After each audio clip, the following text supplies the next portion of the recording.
Hi, this is Tim of the 1916 Company. Welcome and thanks for logging on. All these watches are in stock and for sale, so reach out to Team Mosso at the1916company.com for purchase pricing and availability questions concerning this watch.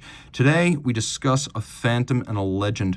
You will not find it on Omega's website. You will not find it in their catalogs. The price is available only upon asking, and production is somewhere between 4 and 6 per year. It is the Omega Speedmaster Professional Moonwatch Canopus Gold Sapphire. So back in 2022, Omega launched 5 Sapphire, Diamond, and generally gem set solid gold Speedmaster variants. And while there is a lot of controversy regarding how many exist, we believe that the production rate is somewhere between 4 and 6 a year on request only, and that this example of the Sapphire white gold is one of 10 in existence. That is our belief based on our sources. The watch is extraordinarily rich. These are real sapphires. These are not spinel. These are not synthetic. This is not some sort of Mardi Gras confection or favor. This is a real hand-finished, hand-gem-set, solid gold Speedmaster for people who think a Rolex Rainbow is too common. So, throwing it on the wrist, 42 millimeters in Canopus white gold, which is sort of like gray gold. That's the best way to describe it. It's a very bright gray gold.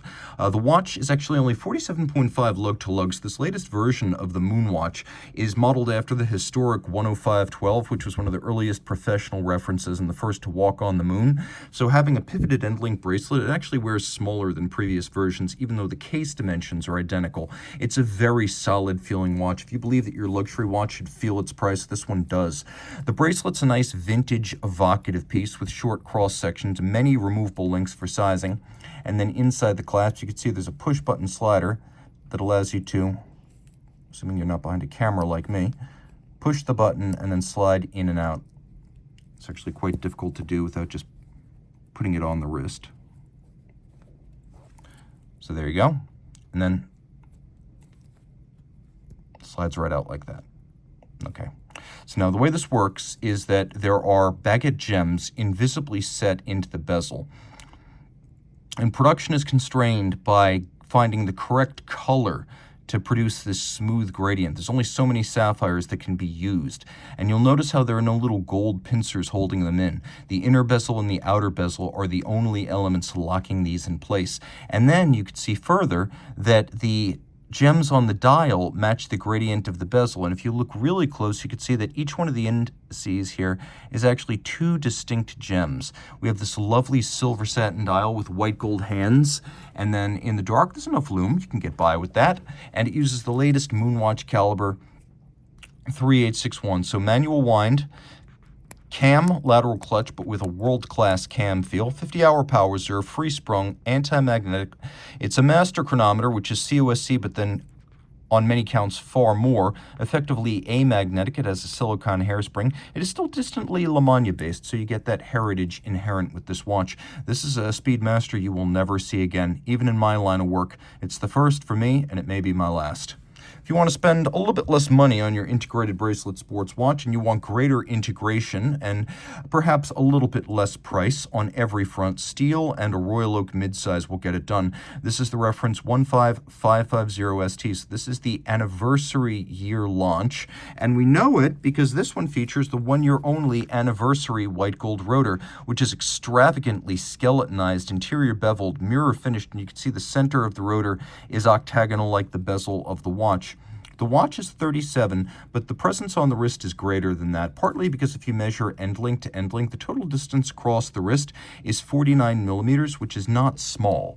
And then you throw it on the wrist, and it wears just like a 39. So my wrist is 16 centimeters circumference, and I would not consider this to be small. This is very close in size and wrist presence to the original Jumbo, and really for the observer who's casual and maybe not too nerdy about these things, he's not going to notice the difference. You and I can see the seconds hand immediately, but this watch is about as classic in profile as a Royal Oak gets. The dial is PVD blue with pantograph cut, so that's a 19th century style mimicry engine that cuts these dials from brass blanks.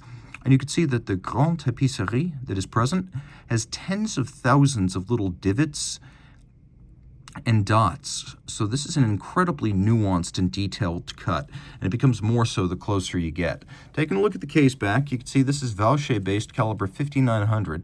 So automatic, 60-hour power reserve, free-sprung with a full balance bridge. It has hacking seconds and a quick set date, and it is properly sized for this case and quite attractive in its decoration. A really cool watch on many levels. It's very practical with steel construction and no shortage of luminescence.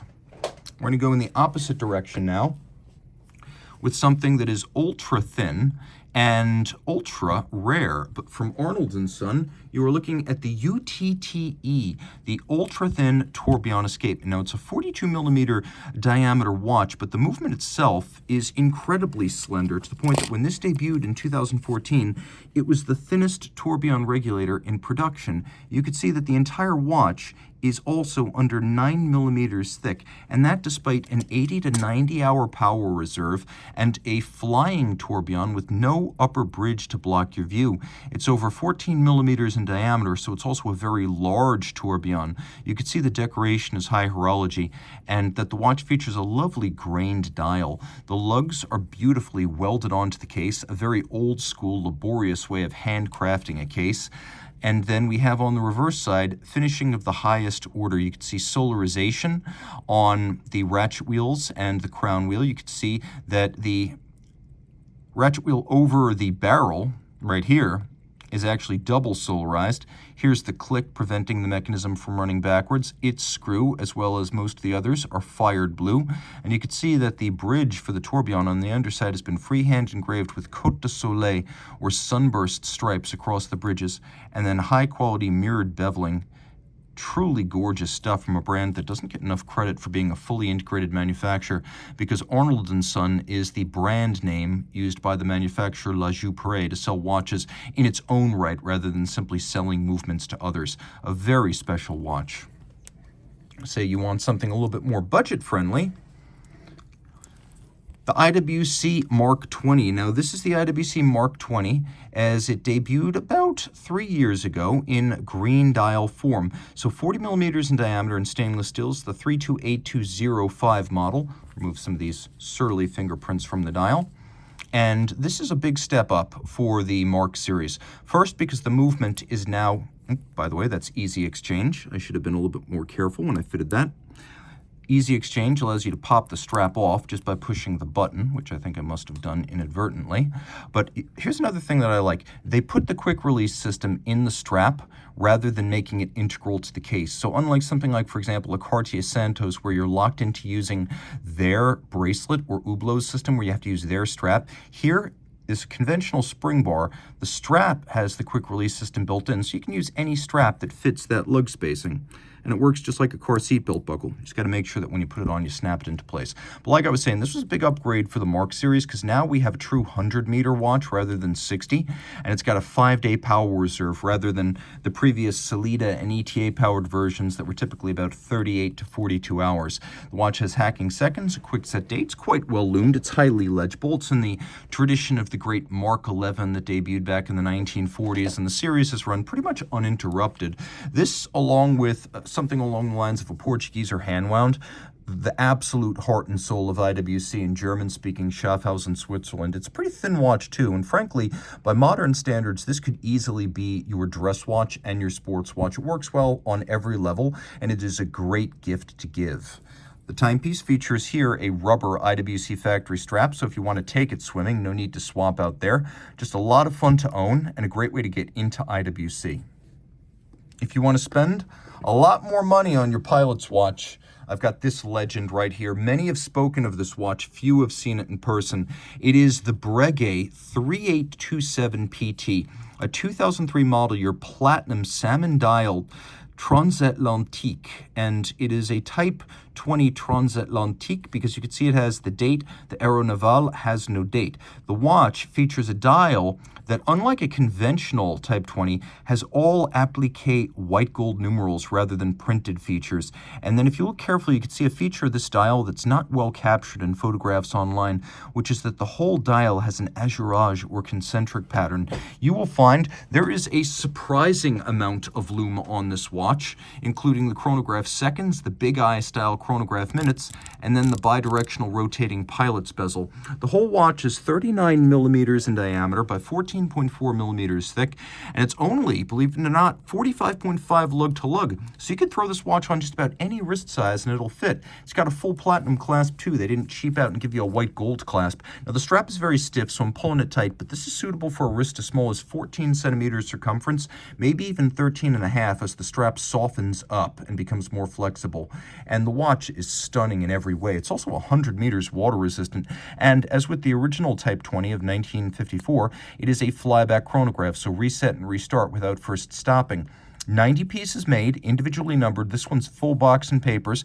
You can see the movement Breguet 582 is a La Manna 1350. Of course, La Manna is now manufacture Breguet, so you could even call this a manufacture movement. You know, a standard Aéronaval or Transatlantique does not have a display case back. This special edition does.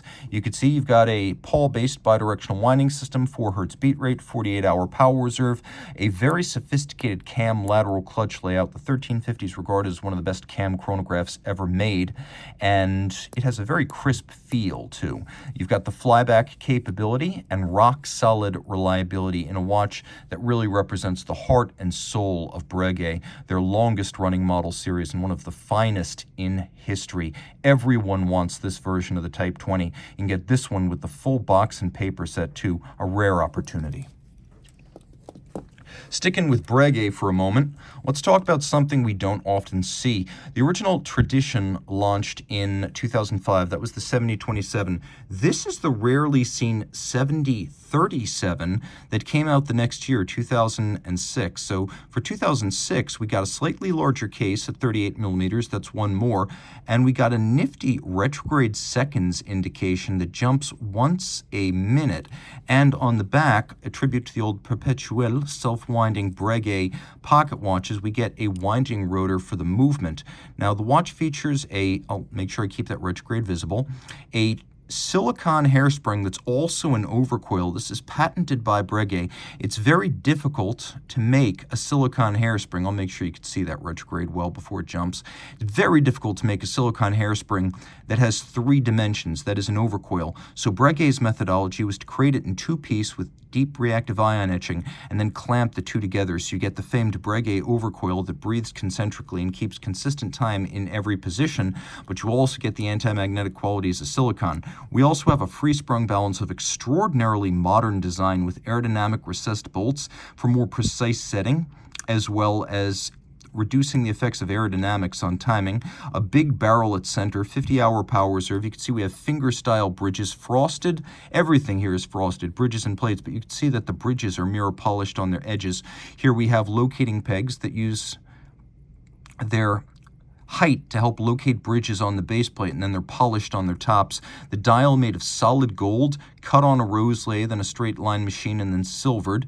And we've got a parachute shock protection system. Now, I've been told that this may be a cosmetic parachute system, but underneath there could be a conventional Inca Block, Etashock, or KIF style system. I've never been able to confirm that. What I can tell you is this is the design of the original shock protection system designed by Breguet, the parachute. So whether it's there as an embellishment or a functional shock protection, it's much respected and welcome. You can also see we have wheels that are designed to look like the wheels of a Breguet pocket watch, and this whole design paying tribute to many different Breguet pocket watches that featured the barrel at center and the train on the periphery.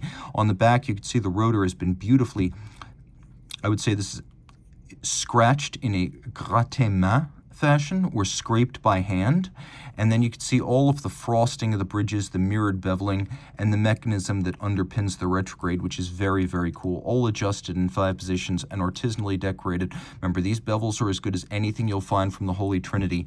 And it's not a small watch. Despite being 38 millimeters, because of the Breguet lug shape, it does have a lot of presence. So I'd recommend this for a wrist of 15 centimeters circumference and up. It looks good, it feels good, it's nice and thin, and you will have something that is extraordinarily rare. I see far more FP Journe Chronomètre Bleu than I ever see of either the 7027 or the 7037. This is a rare model, and they hardly even show up in my line of work.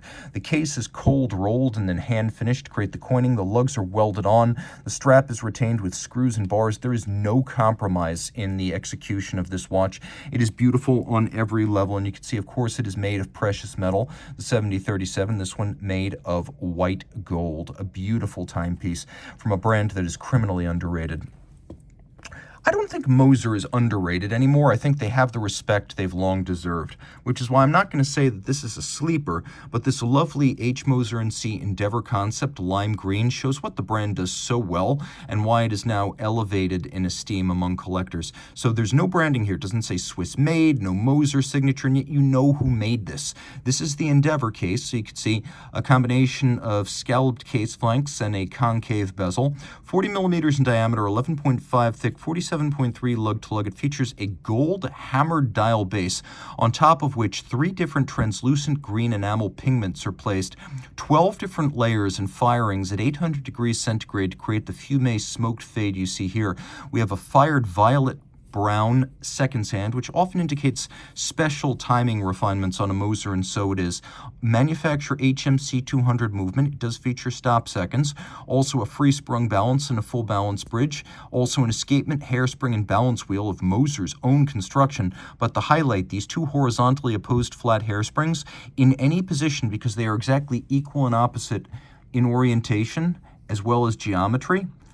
The weight and the geometry are the same, but the orientation 180 degrees apart. So when gravity causes one to slow, the other will, by an equal and opposite margin, speed up, instantly achieving the gravity cancellation effect that a tourbillon pocket watch would have during the era of Breguet.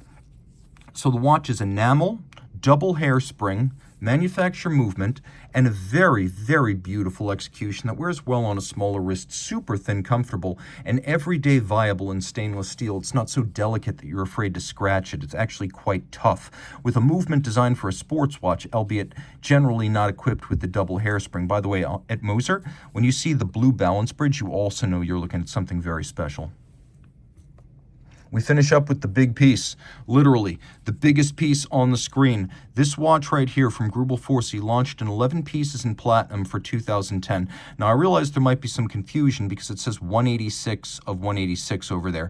If you read all the text on the dial, as well as on the case for that matter, it will tell you that this watch marked the end of the double tourbillon contemporain, which was a series over many different variants that over the course of about 6 or 7 years amounted to 186 movements made. And this model in platinum, they're numbered 176 to 186. So that is why it says 186 on the dial. There's only 11 of these. It's 44.5 millimeters in platinum, which means it's incredibly heavy. It's 52.5 lug to lug. The lugs are actually incredibly sophisticated. You can see their curvature is anything but normal. Greubel Forsey doesn't hold back. The dial, or at least the upper dial, you can see this part right here, it's made of solid gold, but then it's grayscale PVD'd, I believe. PVD'd or perhaps CVD'd. And then we have sapphire panels here, here, and here to add a little bit of gloss to the dial. All of the text is galvanic metal that's built up additively, a little bit like Liga movements components are crafted. Double tourbillon 30 degree, exactly what you think it means. 2 tourbillon regulators. The inside one is canted at 30 degrees and spins once every minute. The outer tourbillon once every 4 minutes. The idea is that by having a permanent angle to one of the tourbillon, even when it's on your desk at night or on your dresser, one of those tourbillon, because of its constant slant, will be canceling out the effects of gravity. And despite the power-intensive complication with twin barrels that revolve 3.2 times an hour, it's called a fast barrel. It has 72 hours of power reserve. Look at the frosting of the bridges.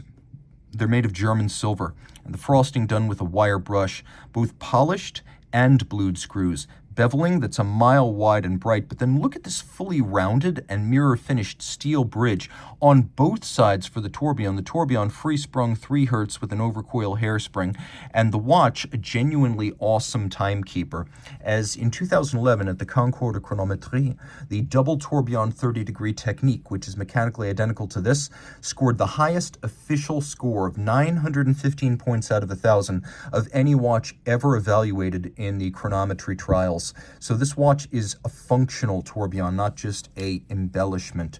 And you could see that everything is to the max, right down to the solarization of the barrel covers, the concentric graining on the base plate, the frosting of the bridges. Even if you look inside the wheels, you could see they're interior beveled. This is as good as it gets. This is the kind of watch that put Greubel Forsey on the map, and happily, it's the kind of watch they're recommitting to now that Greubel and Forsey have reacquired all the shares and control of the company. But if you want to see where they've been, this is like... This is the Everest of tourbillon watches, and this is also the quintessential Greubel Forsey. If a resonance or a tourbillon remontoire is the quintessential Journe, this is where the heart and soul of Greubel Forsey lies. Reach out to Team Mosso at the 1916company.com for purchase and pricing details.